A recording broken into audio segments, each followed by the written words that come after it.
In a small, quiet town lived a girl who didn't speak much, not because she couldn't, but because she didn't have to. Her hands did the talking. From the age of 5, Ava had learned American Sign Language to communicate with her older brother, who was born deaf. What began as a sibling's necessity soon became a passion that shaped her world. Ava didn't just use sign language to speak, she felt through it. Every flick of her fingers, every movement of her hands, it was like poetry to her. And as she grew older, she began to wonder, if humans can speak without a voice, could animals do the same? She spent her teenage years buried in books and documentaries about animal cognition, especially primates. One story in particular gripped her heart, a tale of gorillas who were taught sign language and used it to share their emotions, desires, and even jokes.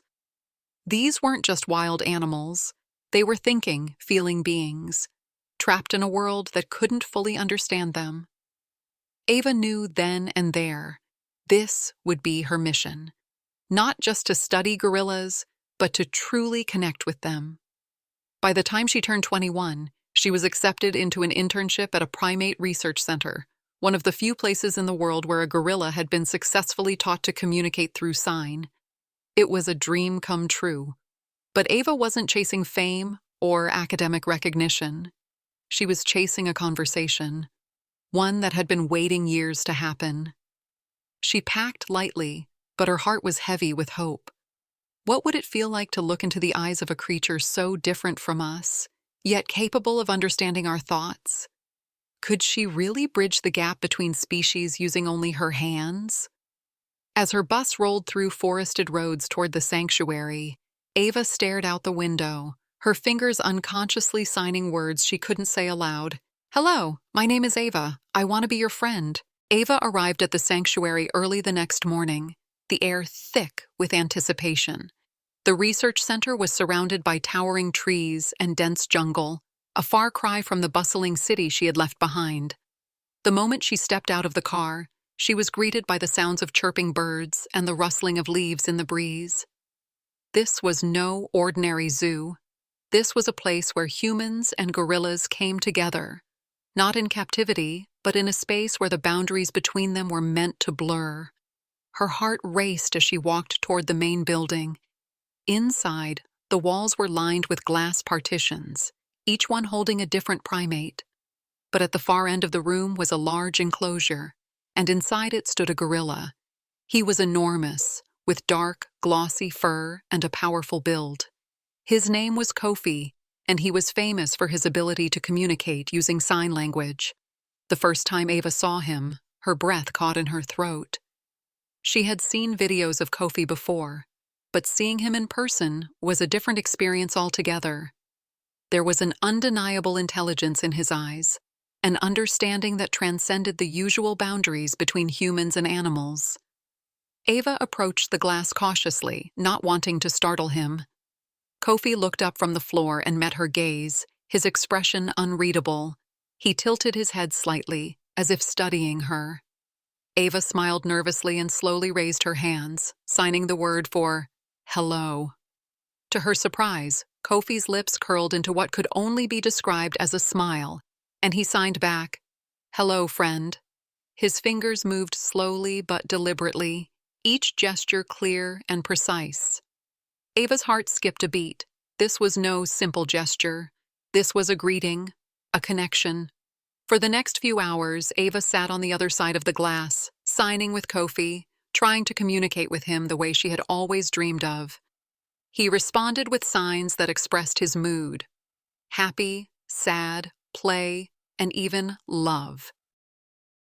Each response felt like a gift, a glimpse into the mind of a creature that had been taught to bridge the vast chasm between them. But it wasn't just the signs that made Ava's heart swell. It was the way Kofi seemed to understand the nuances of human emotions. He would watch her closely, his gaze steady and full of curiosity, as if trying to read her soul. And when she signed tired, he would sit quietly, resting his massive hands on his lap, giving her the space she needed, as if he knew exactly what it meant to feel weary. As the day wore on, Ava found herself growing more and more attached to Kofi. He wasn't just a subject for study, he was a friend, a silent companion who seemed to understand her better than anyone else ever could. By the end of the day, as the sun began to set, Ava felt a deep sense of gratitude. She had connected with a gorilla in a way she never thought possible. But deep down, she knew this was just the beginning. There was so much more to Kofi's world than what she had seen today, and she was determined to uncover it. Days turned into weeks, and Ava's bond with Kofi deepened in ways she hadn't imagined. Every morning, she arrived at the sanctuary with a sense of excitement, eager to see what new signs Kofi would teach her, what new gestures he would share. The communication between them felt natural, almost effortless, like two old friends who had been apart for far too long. At first, their exchanges were simple: greetings, questions about the weather, a few shared moments of laughter. But as time went on, Kofi's signs became more complex, more nuanced. He started expressing emotions that Ava hadn't known he could understand. Sad, miss, alone. It was as though Kofi was trying to tell her something deeper, something about his own inner world that had been locked away for so long. One afternoon, as Ava sat cross-legged on the floor, she signed, "What makes you happy?" Kofi looked at her for a moment, his large eyes soft and thoughtful. Then he signed, "Trees." Ava's heart warmed at the simplicity of his answer, trees. It was something so basic, so natural to him, and yet it felt profound. He was telling her that happiness came from the things that were most essential: his home, his nature, his roots. On another day, Ava asked, "What do you dream about?" Kofi paused, his fingers moving slowly as he signed, "Sky, free." The words hit her harder than she expected. Here was a gorilla, a creature of immense power and intelligence, longing for freedom, longing for the open sky and the vast, untamed wilderness. Ava felt a pang in her chest. She had come to this sanctuary to study Kofi, to learn from him, but now she was beginning to see that he had lessons for her as well. Over time, Kofi grew more comfortable with Ava, and his signs became more revealing. He would sign love when she approached, a word that Ava had taught him. But there was something different in the way he signed it, something deeper, more personal. It wasn't just a word, it was a feeling, a connection that Ava couldn't explain, but could only feel in her heart. Some days, after their sessions, Kofi would sit in front of the glass and just watch her. His gaze would never leave her, his expression quiet but intense. There was an understanding between them now, something beyond words. Ava began to realize that, in many ways, Kofi understood her better than anyone else. He didn't need to ask her about her past, her struggles, or her dreams. He could see it all in the way she moved, the way she signed. And in return, he offered her the silent comfort of his presence. It wasn't just about signs anymore. It was about trust. It was about a bond that couldn't be broken by glass, by cages, or by species. It was about two beings, so different in the world they inhabited, sharing a moment of pure understanding. And that, Ava knew, was something rare. One afternoon, as the rain began to fall, Ava found Kofi in a corner of his enclosure, his back turned to her. There was something different about the way he sat. His usual curiosity was gone, replaced by an air of sadness that Ava had never seen before. His shoulders were slumped, and his hands lay motionless in his lap. Something felt off, and Ava's heart began to race as she approached the glass, her eyes searching for any sign of what might be wrong. Kofi didn't acknowledge her right away. She stood there for a few moments, waiting, unsure of how to break the silence. Then, with a deep sigh, Kofi turned his head slightly, his dark eyes locking onto hers. There was a weight in his gaze that made Ava's stomach churn. She signed gently, "What's wrong, Kofi?" He stared at her for a long time, his expression unreadable. Then slowly, his fingers began to move. He signed the word for sad, and Ava's heart sank. But that was just the beginning. He signed again, Y Cage. His hands shook slightly as he repeated the signs for want and sky, then trees and home. Ava's breath caught in her throat. It wasn't the first time Kofi had shown signs of longing, but this was different. It was raw. It was desperate. He wasn't just missing the outside world, he was aching for it. Ava could see it now, clearer than ever. Kofi, despite everything he had learned, despite the bond they shared, was still trapped. He was a prisoner in his own body, in a world that didn't belong to him. Her fingers moved instinctively as she signed back.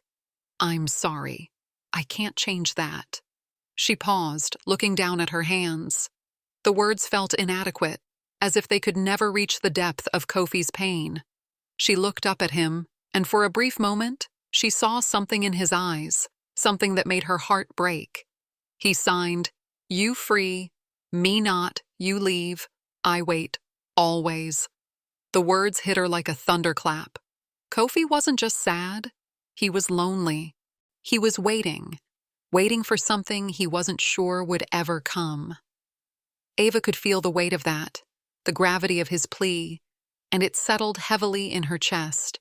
She had come to help him, to connect with him, but now she realized how little she had truly understood about what he needed. Ava backed away from the glass, her hands trembling. Her mind raced with thoughts she couldn't quite process. She had always known that Kofi was intelligent, that he was more than just an animal in captivity. But this was different. This was pain that no sign language could fully express, no gesture could ever heal. She felt like she had failed him in some way, as if the connection they shared wasn't enough to set him free. She wiped away a tear, not realizing she was crying until it had already fallen. She had come to speak with Kofi, to understand him, but now, for the first time, she truly saw him, truly understood the depth of his suffering, and it broke her in ways she never could have prepared for. That night, Ava couldn't sleep. She tossed and turned in her small room at the sanctuary, the image of Kofi's sad eyes haunting her. The weight of his words, the raw emotion he had shared, lingered in her mind. She replayed their conversation over and over, each sign he made flashing in front of her like an unshakable memory. Y Cage, you free, me not, you leave, I wait, always. The question swirled in her head. Why was he still in captivity? How could something so intelligent, so aware, be kept in a cage like this? She had studied primates for years, read countless books, and even helped with the research here at the sanctuary. But nothing had prepared her for this. Nothing had prepared her for the emotional toll it would take to witness a creature's suffering so close. Ava sat up in bed, the quiet of the night pressing in on her. She thought about her own life, her family, her friends, her freedom. She could go wherever she wanted, do whatever she pleased. But Kofi had none of that. He was confined to a world that wasn't his, a world where he couldn't breathe freely, couldn't stretch his arms wide and feel the wind rush through his fur. She felt a sharp pang of guilt in her chest. She thought about the research she had come here to assist with, about the goals of the sanctuary, the studies they were conducting to improve the lives of primates in captivity. But she knew, deep down, that none of this would be enough for Kofi. None of this would ever replace what he had lost, the feeling of standing beneath the open sky, the connection to the wild that his soul longed for.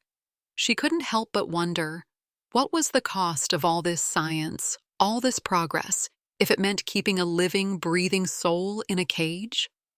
The next morning, Ava walked to the sanctuary with a heaviness in her chest. As she entered Kofi's enclosure, she found him sitting in the same corner as the day before, his eyes fixed on the ground. There was no energy in him today, no usual spark in his gaze. He looked like a creature who had given up. Ava stepped closer to the glass, signing softly, Kofi, I'm sorry. She hesitated, unsure of what to say next. She had spent weeks studying his signs, learning his language, but now she found herself at a loss for words. She wasn't sure if anything she said could change what he was feeling, but she had to try.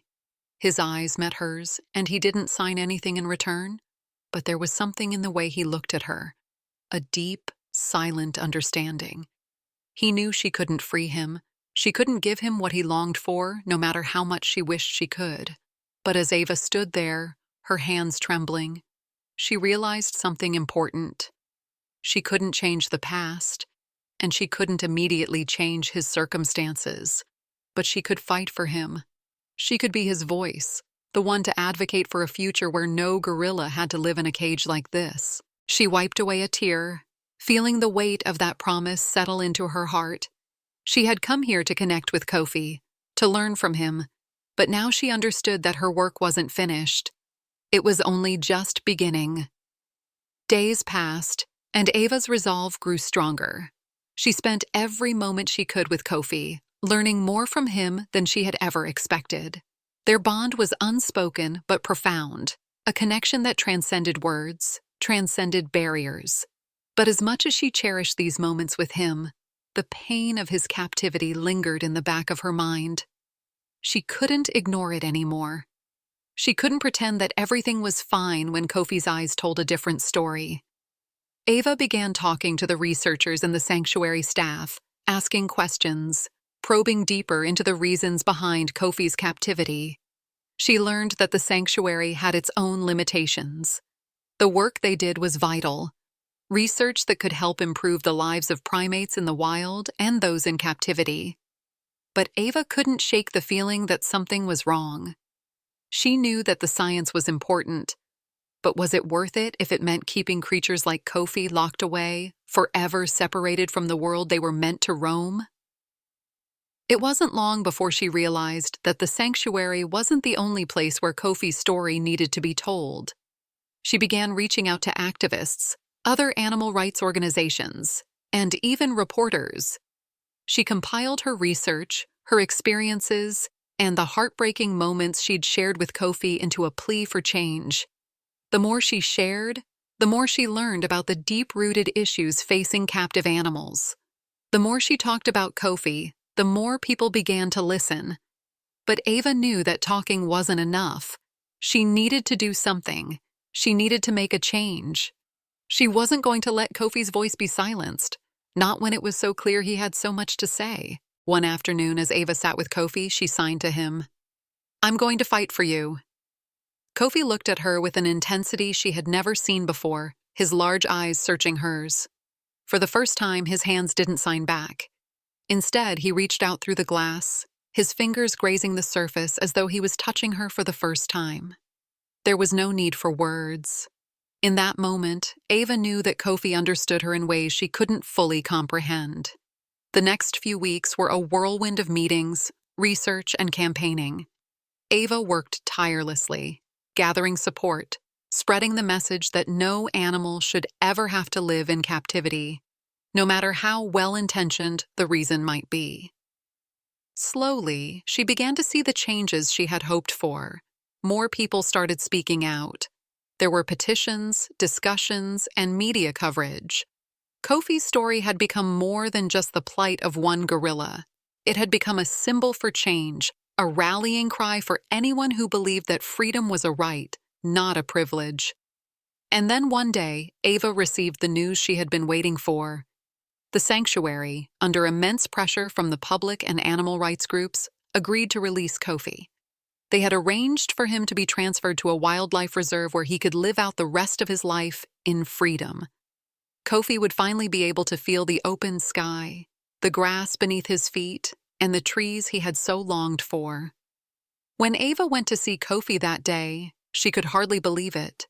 The staff had already begun preparing for his move, and Kofi was in a new enclosure, one that was larger and closer to what he would experience in the reserve. Ava approached him with tears in her eyes, signing, "You're going home." Kofi's response was simple, but in it, Ava could feel everything. Free.